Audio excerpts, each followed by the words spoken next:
Hello friends, welcome again my YouTube channel. तो कैसे हो आप लोग? I hope you all are fine. आज का वीडियो अपन डिस्कस करेंगे रिव्यू ऑफ लिटरेचर के बारे में कि रिव्यू ऑफ लिटरेचर क्या होता है। ये अपने रिसर्च ओरिएंटेड बहुत इंपॉर्टेंट टॉपिक है जिसके बारे में अपन डिस्कस करेंगे। तो सबसे पहले हम जानते हैं कि रिव्यू ऑफ लिटरेचर का मतलब क्या होता है। रिव्यू ऑफ लिटरेचर मतलब होता है साहित्य की समीक्षा। मतलब ये हो गया कि रिव्यू करना, जो भी लिटरेचर लिख रखा है उसका रिव्यू करना। मतलब अगर इसका अपन सिंपल एक्सप्लेनेशन देखें तो सिंपल एक्सप्लेनेशन क्या हो गया, रिव्यू ऑफ लिटरेचर वे चीजें होती है जो या तो किसी ने लिख दी है या फिर किसी ने पहले ही बोल दी है। उसके अंदर अपने को कमियां निकालना या फिर उसके अंदर कोई भी गैप रह गया है उसको करना, या फिर उस जो स्टडी कमी रह गई थी उसको फिलअप करना, वही अपना क्या कहलाता है, रिव्यू ऑफ लिटरेचर कहलाता है। मतलब अपन कोई भी स्टडी करेंगे तो उससे पहले अपन क्या करेंगे, पुरानी स्टडी के बारे में जानेंगे कि इस बारे में कौन-कौन सी स्टडियाँ हो चुकी है, तभी अपनी स्टडी क्या होगी, सक्सेसफुल होगी। ताकि हम पता लगा पाएँगे कि ये स्टडी यहाँ तक सही हो गई थी और इसके बाद में अपने को ये करना है, ठीक है? तो वो अपना क्या कहलाता है, रिव्यू ऑफ लिटरेचर कहलाता है। तो हम देखते हैं इसके एक-एक चीज़ के बारे में क्या होता है रिव्यू ऑफ लिटरेचर। तो सबसे पहले रिव्यू ऑफ लिटरेचर का अपना है इंट्रोडक्शन। इंट्रोडक्शन की अपन बात करें तो रिव्यू ऑफ लिटरेचर क्या होगा, एक सिस्टमैटिक प्रोसेस होता है, ठीक है? रिव्यू ऑफ लिटरेचर को हम also known as ROL. Review of literature क्या होता है, description and analysis of the literature relevant to particular field और टॉपिक। मतलब क्या हो गया, जो रिव्यू ऑफ लिटरेचर क्या होता है, डिस्क्रिप्शन मतलब कोई भी एक पर्टिकुलर टॉपिक पे क्या हुआ है, डिस्क्रिप्ट किया है, मतलब उसको क्या कर सका है, वर्णन कर रखा है, ठीक है?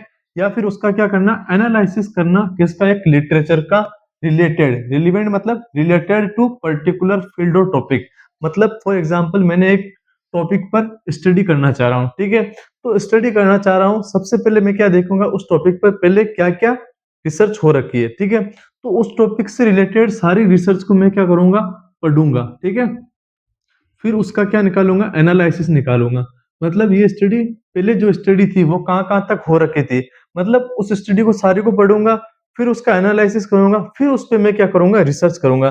तभी जो मेरी रिसर्च होगी वो क्या होगी, सक्सेसफुल होगी या फिर ज्यादा इफेक्टिव होगी। तो जो रिव्यू ऑफ लिटरेचर अपना क्या कहलाता है, रिव्यू ऑफ लिटरेचर क्या है, एक डिस्क्रिप्शन मतलब पहले से लिखा हुआ वर्णन है और उसका अपन क्या कर रहे हैं, एनालिसिस कर रहे हैं एक पर्टिकुलर फील्ड या एक पर्टिकुलर टॉपिक के लिए। तो वो अपना क्या कहलाता है, रिव्यू ऑफ लिटरेचर कहलाता है। इसी को अपन आल्सो नोन एज आरओएल या फिर रिव्यू लिटरेचर भी कहते हैं, ठीक है? या फिर लिटरेचर रिव्यू भी कहते हैं। इसके बाद में अपन देखते हैं डेफिनेशन। जो अपना रिव्यू ऑफ लिटरेचर होता है उसकी डेफिनेशन क्या होती है। तो जो रिव्यू ऑफ लिटरेचर क्या है, body of text. Body of text मतलब पाठ का सारा सारांश, ठीक है? मतलब आपने क्या किया है, एक 500 पेज की रिसर्च, मतलब पहले की स्टडी पढ़ने के बजाय आप क्या करोगे, एक 5 पेज की उसकी समरी पढ़ोगे कि इसके अंदर क्या क्या लिख रखा है। वो अपन क्या कहलाती है, बॉडी ऑफ टेक्स्ट कहलाती है। तो जो अपना रिव्यू ऑफ लिटरेचर है, रिव्यू ऑफ लिटरेचर क्या है, बॉडी ऑफ टेक्स्ट है, जिसका एम होता है, जिसका उद्देश्य क्या होता है, रिवाइव करना क्रिटिकल पॉइंट ऑफ नॉलेज को रिवाइव करना, ठीक है, on a particular topic of research. मतलब एक पर्टिकुलर टॉपिक, जैसे अपना फॉर एग्जांपल टॉपिक है effect of health education on knowledge of antenatal care mother, ठीक है? मतलब अपन क्या पढ़ रहे हैं, एंटीनेटल मदर, ठीक है? इफेक्ट ऑफ हेल्थ एजुकेशन मतलब मैंने क्या दिया है, हेल्थ एजुकेशन दिया है, किसको, जो भी एंटीनेटल मदर थी उनको क्या दिया मैंने, हेल्थ एजुकेशन दिया है। तो मेरा हेल्थ एजुकेशन से उसके नॉलेज में क्या इफेक्ट हुआ है, तो वो मैं स्टडी करना चाह रहा हूँ। तो सबसे पहले मैं क्या चेक करूंगा, इस बारे में पहले क्या क्या स्टडी हो रखी है। मतलब पहले भी किसी ने health education, antenatal care mother को हेल्थ एजुकेशन के दिया होगा, या फिर इसके बारे में नॉलेज के बारे में हेल्थ एजुकेशन दिया होगा। तो मैं पहले क्या करूंगा, चेक करूंगा उन महिलाओं को या फिर उन जितने भी फीमेल्स है, मदर्स है, उनको कितनी नॉलेज है इनके बारे में, ठीक है? फिर मैं सर्वे करूंगा, फिर मैं एक अलग अलग जगह की करूंगा, ताकि पहले इनको भी बराबर नॉलेज थी, इनको भी बराबर नॉलेज दी थी, लेकिन अब दोनों में नॉलेज का डिफरेंसेस कितना है, वो सारा चेक करना, वो अपना क्या कहलाता है, रिव्यू ऑफ लिटरेचर कहलाता है। तो रिव्यू ऑफ लिटरेचर की डेफिनेशन क्या हो गई, रिव्यू ऑफ लिटरेचर क्या है, बॉडी ऑफ टेक्स्ट है जिसका एम होता है रिवाइव करना क्रिटिकल पॉइंट ऑफ नॉलेज को on a particular field of research या पर्टिकुलर टॉपिक ऑफ रिसर्च। ये जो अपनी डेफिनेशन थी रिसर्च की, वो किसने दी, अपने कर्लिंग एएनएन एएनए ने दी थी, अमेरिकन नर्स एसोसिएशन ने दी है 2000 के अंदर। कि रिव्यू ऑफ लिटरेचर क्या होता है, बॉडी ऑफ टेक्स्ट होता है जिसका एम होता है क्या होता है, बोल्ड मतलब अपने एक पर्टिकुलर टॉपिक के बारे में क्या करना, रिव्यू निकालना, वही अपना क्या क्या कहलाता है, रिव्यू ऑफ लिटरेचर कहलाता है। इसके बाद में अपन देखते हैं characteristics of a good quality of review of literature.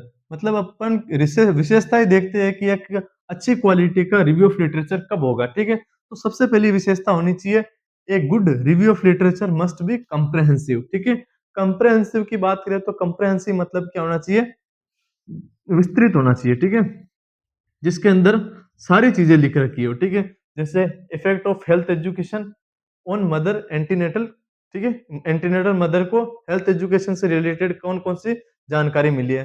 तो अपने सबसे पहले एंटीनेटल केयर क्या होता है, या फिर एंटीनेटल मदर्स कौन सी होती है, फिर उनका हेल्थ एजुकेशन पे क्या इफेक्ट पड़ा है, या फिर उनको नॉलेज कितनी थी, वो सारा विस्तृत ज्ञान देना क्या कहलाता है, अपना कंप्रहेंसिव कहलाता है। अगर नेक्स्ट अपन बात करें तो इट शुड बी सिस्टमेटिक। मतलब अपन जो भी अपन रिव्यू ऑफ लिटरेचर देख रहे हैं वो क्या होना चाहिए, सिस्टमेटिक होना चाहिए। ये है कि आपने एक किताब से पढ़ा, दूसरी किताब से पढ़ा और सारे को मिक्स कर दिया। मतलब जैसे कि आपने अलग-अलग बुक से स्टडी की है, ठीक है? तो उन स्टडी को मिक्स नहीं करना है, उन स्टडी को सारी स्टडी को पढ़ना, फिर उससे रिलेटेड अपने को क्या करना है, एक नई स्टडी फाइंड करनी है, ठीक है? इसके बाद में अगर नेक्स्ट अपन बात करें तो इट शुड बी रिप्रोड्यूसिबल।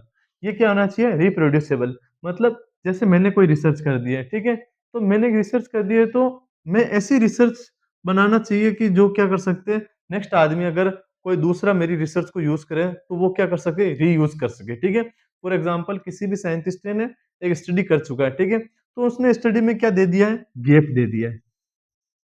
मतलब या तो उसने छोड़ दिया या फिर गैप दे दिया। तो अगर जो भी नेक्स्ट साइंटिस्ट आएगा तो वो क्या कर सके, वापस उसको रीयूज कर सके। तो वो अपनी रिसर्च की एक क्वालिटी होती है रिव्यू ऑफ लिटरेचर की, इट शुड बी रिप्रोड्यूसिबल। मतलब ये रिप्रोड्यूसिबल या रीयूज होने वाली चाहिए। इसके बाद में अगर अपन नेक्स्ट बात करें तो include up to date reference. मतलब अप टू डेट रेफरेंस होने चाहिए। जैसे कि एक तो मैं पढ़ूंगा 1919 की 1990 की रिसर्च, एक मैं पढ़ूंगा 2024 की।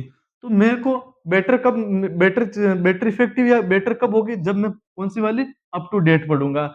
ये मैं पढ़ूंगा तो मेरे को ओनली जो नॉलेज है वो क्या होगी, 1990 तक की ही नॉलेज मेरे को गेन होगी।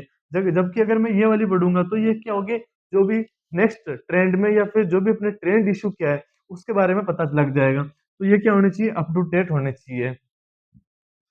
इसके बाद में अगर अपन नेक्स्ट बात करें तो फ्री फ्रॉम बाइस, it should be free from बाइस। ये मतलब पक्षपात से क्या होनी चाहिए, फ्री होनी चाहिए। ये नहीं है कि जैसे आपने रिव्यू किया, लिटरेचर ऑफ रिव्यू पढ़ रहे हो, तो उसके अंदर कोई बायस नहीं होना चाहिए, ओके। इसके बाद में अगर अपन नेक्स्ट बात करें तो शुड बी वेल रिटर्न। जो भी अपन रिसर्च कर रहे हैं, ठीक है, वो एक वेल रिटर्न होनी चाहिए, ताकि कोई भी अगर नेक्स्ट रिसर्चर अगर पढ़ना चाहे या फिर उसको पढ़ना चाहे तो एक वेल रिटर्न ऑर्डर में होगी, तो वो क्या करेगा, अच्छी तरीके से पढ़ पाएगा और अपनी स्टडी को कंप्लीट अच्छी तरीके से कर पाएगा, ओके।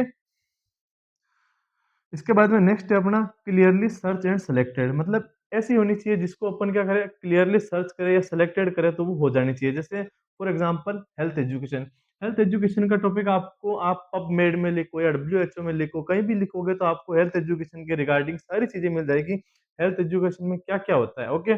जैसे वही अपने क्या होनी चाहिए, क्लियरली सर्च होनी चाहिए। मतलब ऐसी चीज के बारे में रिसर्च करो जो क्या हो, क्लियरली सर्च हो।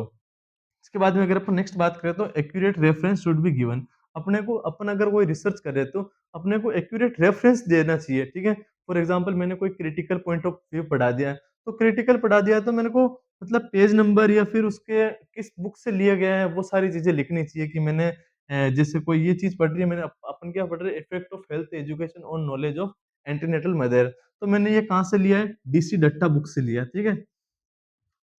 पेज नंबर कौन से लिया है, तो वो सारी चीजें अपन लिख देंगे। तो जो भी अगला अगर नेक्स्ट रिसर्चर होगा वो अपनी क्या करेगा, स्टडी को इफेक्टिव बना पाएगा। इसके बाद में अपन बात करें तो क्या होनी चाहिए, form of some of its part. मतलब ये सारे अपने भागों से बनी हुई होनी चाहिए। मतलब एक जैसे अपन कोई भी रिव्यू ऑफ लिटरेचर कर रहे हैं तो उसके अंदर सारी चीजें होनी चाहिए, टाइटल होना चाहिए, इंट्रोडक्शन होनी चाहिए, डेफिनेशन होनी चाहिए, या फिर उसका जो मेन पार्ट होना चाहिए। इसके अलावा उसके अंदर समरी, अगर ये सारी चीजें होगी तो जो अपन क्या करेंगे, अगर रिव्यू ऑफ लिटरेचर करेंगे तो वो क्या होगा, ईजी होगा या इफेक्टिव होगा। तो ये था हमारा video, introduction of review of literature, या रिव्यू ऑफ लिटरेचर क्या था, उसके कैरेक्टरिस्टिक्स क्या थे। Thank you.